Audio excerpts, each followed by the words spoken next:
Now that the dust has settled and we finally have left Namek, and Gohan is ruined forever, did Dragon Ball FighterZ succeed? I don't want to talk about whether the game is good or not. It most definitely is good. FighterZ was a fighting game that found itself in a fairly unique position. The entire fighting game genre is one that's often backed into a corner with many hurdles to overcome, balancing the appeal of the hardcore fighting game fans and that of casual players who want to find their way into the genre. It's one of the reasons a lot of analysis channels and review outlets tend to not be great at covering fighting games.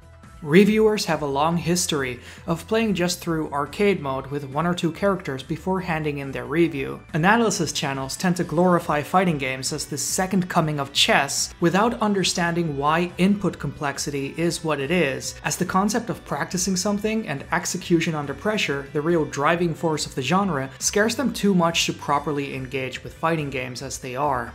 FighterZ was, on the surface, a simplified take on an ArcSys fighting game, with simplified inputs as everyone has their specials on the same button sequence, and a broad appeal IP that gives everyone a character to play that they can identify with and select, something that often prohibits non-fighting game players from giving the genre a chance. When FighterZ was first announced and shown, it felt like the perfect fit. Just make a 3D Guilty Gear game in a Dragon Ball Z flavor, simplify it, and you've got the perfect game for a new player to fighting games.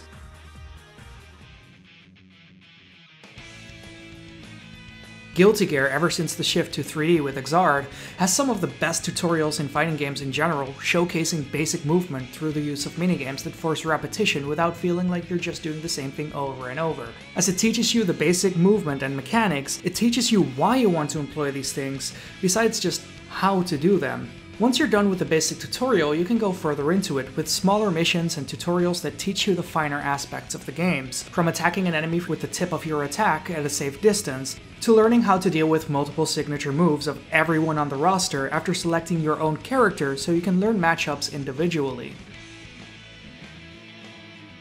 FighterZ's tutorial is terrible. It makes you do every main mechanic exactly once, without explaining why you would want to do these things in a match. Even telling you to raise your power level, something that will get you blown the fuck up if you use this against other players. There are character-specific tutorials, with half of them being basic specials, which for every character is mapped to the same inputs, your standard auto combos, because pressing the same button 7 times needs to be explained to you, and a few actual combos. There is not a lot here that the game teaches you that you will be able to use in a real match. While there is the argument that you could go to regular training mode and practice things on your own, and that's valid, that is something that a beginner with no past fighting experience is going to get much out of. There is still way too much lacking in fighting game experience to know what they can learn from spending time in the lab beyond their own combo that they know.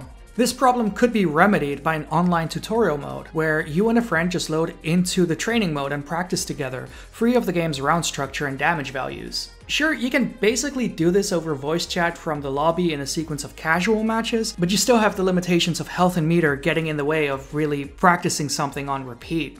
I'm surprised that this is something that hasn't been commonly added to fighting games yet, but I'm also continuously surprised at how the online in all these games lack basic features punishing rage quits, so maybe it's just me. Also, since we already have the direct comparison with Guilty Gear anyway, why can't we have a normal menu to select modes instead of having to deal with the lobby each time? Guilty Gear gives us a menu from which to select game modes and access various side features. This doesn't mean that it doesn't have the lobby system, because it does, but you can also just find your matches from the menu without having to walk around a lobby prone to disconnecting.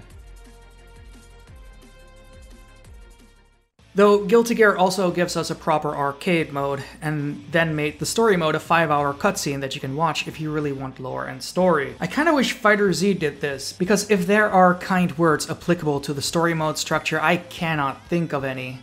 None of this means that I dislike FighterZ. In fact, I like the game itself a lot. It's just a shame that in the function of a beginner's fighting game, it falls flat on its face opening up to new players. Most of what is there can especially be appreciated to people with passing knowledge and experience of previous games, ArcSys or not. It's especially sad when FighterZ is one of the few fighting games where, just from playing against someone who is better than you, it's very easy to see what you're doing wrong compared to the other player. It's a fighting game where once you understand where to look, understanding the gap and playing according to it will help you improve faster than most games, and for that I really do have to commend ArcSys for delivering.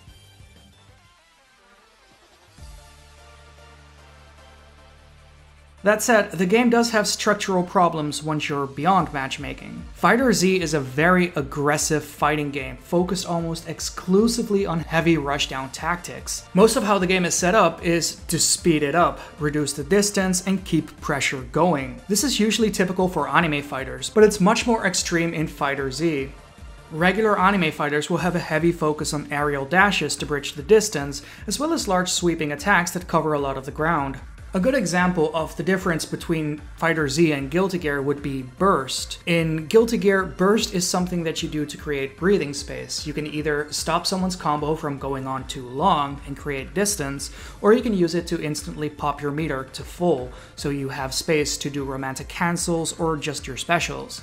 In FighterZ, it mostly just increases your aggressive potential, speeding up your attack animations. It also gives you health regen, which helps you survive more attacks, which basically means that you're allowed to make more mistakes than previously, meaning that you can play more aggressively again. In FighterZ, everyone has a targeted rush attack, projectiles, teleportation, and supers that tend to cover most of the screen space.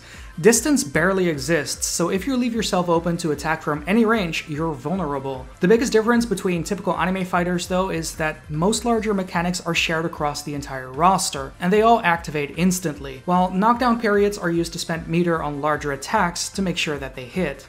While in Guilty Gear and probably BlazBlue I don't play it, a heavy knockdown is when you set up your character's mechanics that need to be activated ahead of time, like charging up Jam's kicks or placing Jacko's buildings on the floor. Jacko's building mechanic is in FighterZ through Nappa, a character who is useless because setup time like that doesn't work in FighterZ. Due to everything being as aggressive and in-your-face as FighterZ is, most of the defensive options while neutral come down to guessing when to block, when to deflect, and when to vanish attack, mechanics that are all exclusively based around attacks landing. I'm generally a more reactive player, so dodging attacks and coming in with pokes and counters is how I play, which makes FighterZ an uphill battle for me.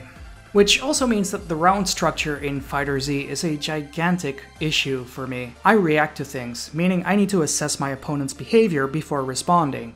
In most fighting games, I'll use the first round to get a feel for my opponent and the matchup, then the second round is when I'll get really in there, and since it usually comes down to a third round, by then my opponent will have a better read on me and we'll have a real match then. This isn't an uncommon structure for fighting games.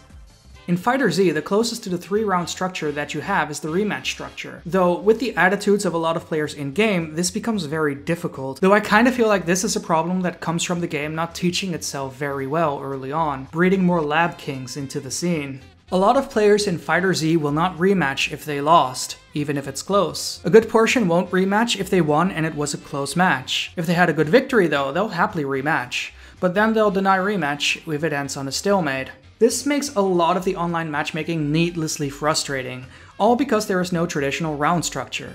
I understand why it's not there. The games would become way too long if there was with how it's formatted. Some people would argue your character being KO'd is the end of a round, but I disagree.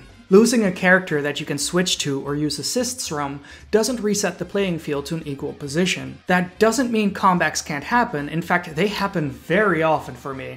But for a ranked progressional system, it's really shitty to be at the mercy of people avoiding matchups against someone who isn't free to win instantly. You'd think with all the Vegetas in their lineups, they'd have a better sense of pride and honor, but well, here we are.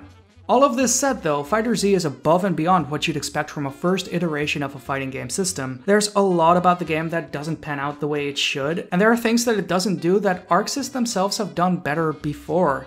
But I still really enjoy the game and get excited whenever they show off new character reveal trailers, even if we already know who is going to be announced because of all the previous leaks. It's one of the current ongoing fighting games that has that moment-to-moment hype and pressure feeling of fighting games down perfectly.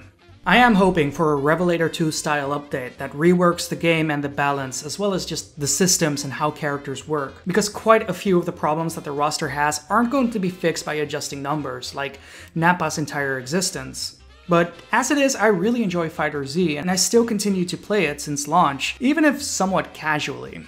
Anyway, this was AboveUp. I hope you enjoyed the video, and I will see ya.